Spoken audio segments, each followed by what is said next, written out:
ಆಟ ಮಾಡಲಿಲ್ಲ, ಅವರು ಅಡಿಯಾಳಾಗಿದ್ರು, ಇದನ್ನೇ ಮಾತನಾಡ್ತೀವಲ್ಲ ಸರ್. ವೆರಿ ಸ್ಯಾಡ್ ಪಾರ್ಟ್ ಅನ್ಸುತ್ತೆ ನನಗೆ. ನನಗೆ ಬಹಳ ದುಃಖಕಾರಿ ಸಂಗತಿ ಏನು ಅಂತಂದ್ರೆ, ಭಾರತ್ ಜೋಡೋ ನಡುವೆ ರಾಹುಲ್ ಈ ತರದೊಂದು ವಿಚಾರವನ್ನ ಯಾಕೆ ತೆಗೆದುಕೊಳ್ಬೇಕಾದ ಪರಿಸ್ಥಿತಿ ಬಂತು ಅನ್ನೋದು ನಂಗೆ ಗೊತ್ತಿಲ್ಲ. ನಾನು ಸುಮ್ಮನೆ ಹೇಳೋದಾದ್ರೆ, ನಂಗೆ ಒಂದು ನಿಮಿಷ ನನಗೋಸ್ಕರ ಕೊಡೋದಾದ್ರೆ ಕೆಲವೊಂದನ್ನು ಕೋಟ್ ಮಾಡಬೇಕು ಅಂತ ಅನ್ಕೊಳ್ತೀನಿ. ರಾಹುಲ್ ಪಾಪ ನನಗೆ ಅವ್ರ ಬಗ್ಗೆ ತುಂಬಾ ತುಂಬಾ ಇದಿದೆ. ಬಟ್ ಯಾಕೆಂತಂದ್ರೆ ನನಗೆ ಬಹಳ ಬೇಜಾರಿರೋದು, ರಾಹುಲ್ ಹೇಳಿರೋದು ಸತ್ಯ ಅಂತ ಹೇಳೋದಾದ್ರೆ ನಂಗೆ ಬಹಳ ಬೇಜಾರಿರೋದು ಇಂದಿರಾ ಗಾಂಧಿ ಮೇಲೆ. ಎಂತ ಕೆಟ್ಟ ಹೆಂಗಸು ಇಂದಿರಾ ಗಾಂಧಿ. ಇಂದಿರಾ ಗಾಂಧಿ ಎಷ್ಟು ಕೆಟ್ಟವರು ಅಂತಂದ್ರೆ, ಆಕೆ ಸಾವರ್ಕರ್ ತೀರಿಕೊಂಡಾಗ ಇದು ದೇಶಕ್ಕೆ ಭರಿಸಲಾಗದ ನಷ್ಟ ಅಂತ ಹೇಳಿದ್ರು. ಏನ್ ಕೆಟ್ಟ ಹೆಂಗಸ್ರಿ. ಆಕೆ ಸಾವರ್ಕರ್ ಹೆಸರಲ್ಲಿ ಅಂಚೆ ಚೀಟಿಯನ್ನು ರಿಲೀಸ್ ಮಾಡಿದ್ರು. ರಾಹುಲ್ ಗಾಂಧಿ ದೃಷ್ಟಿಯಿಂದ ನೋಡೋದಾದ್ರೆ ಅವ್ರ ಅಜ್ಜಿ ಎಷ್ಟು ಕೆಟ್ಟವರು. ಆಕೆ ಸಾವರ್ಕರ್ ಹೆಸರಿನ ಒಂದು ಟ್ರಸ್ಟ್ಗೆ 11,000 ರೂಪಾಯಿ ದೇಣಿಗೆಯನ್ನು ಕೊಟ್ಟಿದ್ರು. 1983ರಲ್ಲಿ ಫಿಲ್ಮ್ ಡಿವಿಷನ್ಗೆ ಹೇಳಿ ಸಾವರ್ಕರ್ ಮೇಲೆ ಒಂದು ಒಳ್ಳೆ ಫಿಲ್ಮ್ ಮಾಡಿ ಅಂತ ಇಂದಿರಾ ಗಾಂಧಿಯವರೇ ಹೇಳಿದ್ರು. ಏನ್ ಕೆಟ್ಟ ಹೆಂಗಸ್ರಿ ಆಕೆ.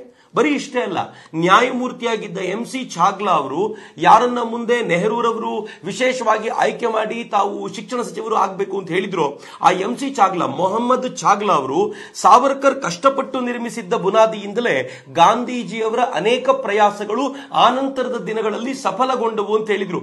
ಏನ್ ಮನುಷ್ಯರಿ ಆತ MC ಛಾಗ್ಲಾ. ರಾಹುಲ್ ಗಾಂಧಿ ಪಾಪ ಎಷ್ಟು ಚೆನ್ನಾಗಿ ಹೇಳ್ತಿದ್ದಾರೆ. MC ಛಾಗ್ಲಾ ತಲೆಯಲ್ಲಿ ಏನಿತ್ತು ಅಂತ ಈಗ ಪ್ರಶ್ನೆ ಮಾಡಬೇಕಾಗಿದೆ. ನಾನು ಕೇಳಬೇಕಾಗಿದೆ, ಅಂಬೇಡ್ಕರ್ ಅವರು ಯಾಕೆ ಹಿಂಗೆ ಹೇಳಿದ್ರು? ಗಾಂಧಿ ಹತ್ಯೆಯಲ್ಲಿ ಸಾವರ್ಕರ್ ವಿರುದ್ಧವಾಗಿ ಯಾವ ಸಾಕ್ಷ್ಯವೂ ಇಲ್ಲ, ಅವರನ್ನ ಬಿಡುಗಡೆ ಮಾಡಲಿಕ್ಕೆ ನಾನು ಬೇಕಾದ್ರೆ ಅಗತ್ಯ ಬಿದ್ದರೆ ನಿಂತ್ಕೊಳ್ತೀನಿ ಅಂತ ಯಾಕೆ ಅಂಬೇಡ್ಕರ್ ಹೇಳಿದ್ರು? ರಾಹುಲ್ ಗಾಂಧಿ ಪಾಪ ಎಂತ ಒಳ್ಳೆ ಮಾತನ್ನು ಹೇಳಿದ್ದಾರೆ.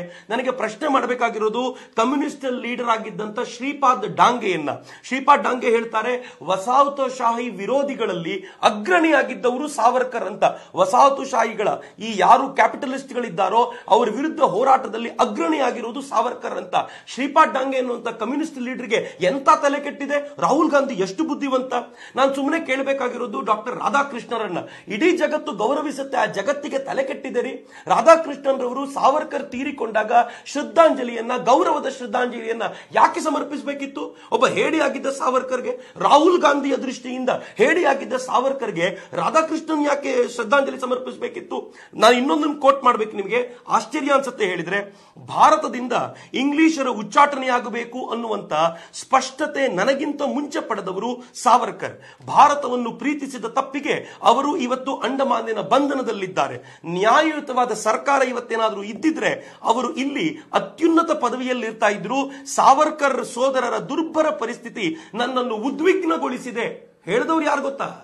ಯಾರ ಸರ್ನೇಮ್ ಅಂತ ತೆಗೆದುಕೊಂಡು ರಾಹುಲ್ ಗಾಂಧಿ ಇವತ್ತು ಮೆರಿತಾ ಇದ್ದಾರೋ, ಯಾವ ಸರ್ನೇಮ್ ಇಲ್ಲದೆ ಹೋಗಿದ್ದಿದ್ರೆ ಅವ್ರಿಗೆ ಇವತ್ತು ಯಾರು ಕೇರ್ ಮಾಡುವ ಸ್ಥಿತಿಯಲ್ಲಿ ಇರಲಿಲ್ವೋ, ಅದೇ ಮಹಾತ್ಮ ಗಾಂಧಿ 1921ರಲ್ಲಿ ಯಂಗ್ ಇಂಡಿಯಾದಲ್ಲಿ ಬರೆದಿರುವಂತ ಮಾತು.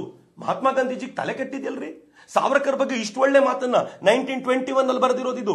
ಸಾವರ್ಕರ್ ಕ್ಷಮಾಪಣಾ ಪತ್ರ ಅಂತ ಇವ್ರು ಏನ್ ತೋರಿಸ್ತಾ ಇದ್ದಾರೋ ಇವೆಲ್ಲವೂ 1911ರಿಂದ 14ರೊಳಗೆ ಬರೆದು ಮುಗಿದೋಗಿತ್ತು.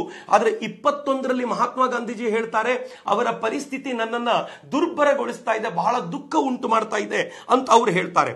ಎಲ್ಲಕ್ಕಿಂತ ಅಪರೂಪದ ಸಂಗತಿ ನಿಮ್ಗೆ ಹೇಳ್ತೀನಿ. ಎಸ್ ರಾಧಾಕೃಷ್ಣನ್, ಜಯಪ್ರಕಾಶ್ ನಾರಾಯಣ್, ರಾಜೇಂದ್ರ ಪ್ರಸಾದ್, ಪಟ್ಟಾಭಿ ಸೀತಾರಾಮಯ್ಯ, ವಿಜಯಲಕ್ಷ್ಮಿ ಪಂಡಿತ್ ಇವರೆಲ್ಲರೂ ಸೇರ್ಕೊಂಡು to the gates of liberty ಅನ್ನುವಂತ ಒಂದು ಪುಸ್ತಕವನ್ನ ಸ್ವಾತಂತ್ರ್ಯ ಬಂದಂತ ಅಥವಾ ನಾವು ಸರ್ಕಾರ ಮಾಡಿದಂತ ಆರಂಭದ ದಿನಗಳಲ್ಲಿ ಪ್ರಕಟಪಡಿಸಿದ್ರು. ಅದರಲ್ಲಿ ಸಾವರ್ಕರ್ 2 ಲೇಖನಗಳಿತ್ತು. ಮುನ್ನುಡಿ ಬರೆದವರು ಸ್ವತಃ ಜವಾಹರ್ಲಾಲ್ ನೆಹರು. ಇಲ್ಲಿ ಸಾವರ್ಕರ್ನ ಬರೀ ಸಾವರ್ಕರ್ ಅಂತ ಕರೆದಿರಲಿಲ್ಲ, ವೀರ್ ಸಾವರ್ಕರ್ ಅಂತ ಕರೆದಿದ್ರು. ಎಲ್ಲೋಗಿತ್ತು ಆಗಿ ಬುದ್ಧಿ? ಈಗ ನೆನಪಾಯ್ತಾ ನಿಮಗೆ? ಈಗ ಸಾವರ್ಕರ್ನ ಹೇಡಿ ಅಂತ ಕರೀತಾ ಇದ್ದೀರಾ? ಯಾಕೆ ಅವರು ಈ ತರ ಮಾಡಿದ್ರು, ಅವರ ಸಾಮರ್ಥ್ಯ ಏನು ಅಂತ ಅವತ್ತಿನ ದಿನಮಾನಗಳಲ್ಲಿ ಪ್ರತಿಯೊಬ್ಬರಿಗೂ ಗೊತ್ತಿತ್ತು. ಆದರೆ ದುರ್ದೈವದ ಸಂಗತಿ, ಇವತ್ತು ರಾಹುಲ್ ಬಾಬಾಗಳ ತರದವರು ತಾವು ನಡೀತಾ ಇರಬೇಕಾದ್ರೆ ಜನರ ಪ್ರತಿಸ್ಪಂದನ ಸಿಗದೆ ಹೋದಾಗ, ಜನ ಅದರಲ್ಲಿ ಆಸಕ್ತಿ ಕಳ್ಕೊಂಡಿದ್ದಾರೆ ಅಂತ ಗೊತ್ತಾದಾಗ ಮಹಾಪುರುಷನೊಬ್ಬನನ್ನ ನಿಂದಿಸಿಕೊಂಡು ಮತ್ತೆ ತನ್ನ ವ್ಯಾಲ್ಯೂ ಹೆಚ್ಚಿಸಿಕೊಳ್ಳುವಂತ ಈ ತರದ ದೈನ್ಯ, ದೀನ, ಹೀನ, ಕೃಪಣ, ದರಿದ್ರ ಸ್ಥಿತಿಗೆ ಇವರು ತಲುಪಿದ್ದಾರಲ್ಲ, ದುರದೃಷ್ಟಕರ ಅಂತ ಅನ್ಸುತ್ತೆ ನಂಗೆ. ಅರುಣ್, ಎಸ್ ನಾನು ಪೊಲಿಟಿಕಲ್ಗೆ ಬರ್ತೀನಿ ಸರ್. ನಾಗರಾಜ್ ಯಾದವ್ ಅವರೇ, ಯಾಕೆ ಇರ್ಲಾರದು ಇರುವೆ ಬಿಟ್ಕೊಳ್ಳೋದಂದ್ರೆ ಇದನ್ನೇನಾ ಅಂತ? ಮೊದಲು ಚಕ್ರವರ್ತಿ ಅವರು ಹೇಳಿದ ವಿಚಾರಗಳು ಹೇಳ್ತೀನಿ. ಬಹಳಷ್ಟು ಅವ್ರಿಗೆ ಬೇಕಾಗಿರ್ತಕ್ಕಂಥ ವಿಚಾರಗಳ ತಗೊಂಡು ಅವರು ಪ್ರತಿಪಾದನೆ ಮಾಡಿದ್ದಾರೆ. ಸಾವರ್ಕರ್ ಬಗ್ಗೆ ಅವ್ರಿಗೆ ಅಭಿಮಾನ ಇರ್ತಕ್ಕಂಥ ನಮಗೂ ಕೂಡ ಅಭಿಮಾನ ಇರ್ತದೆ. ಯಾವ ವಿಚಾರಗಳು ಸತ್ಯ ಇದೆ ಅದು ಒಪ್ಕೊಳ್ಳಿಕ್ಕೆ ಔದಾರ್ಯನೂ ಕೂಡ ಇರಬೇಕು ಅಂತ ಹೇಳ್ತೇನೆ.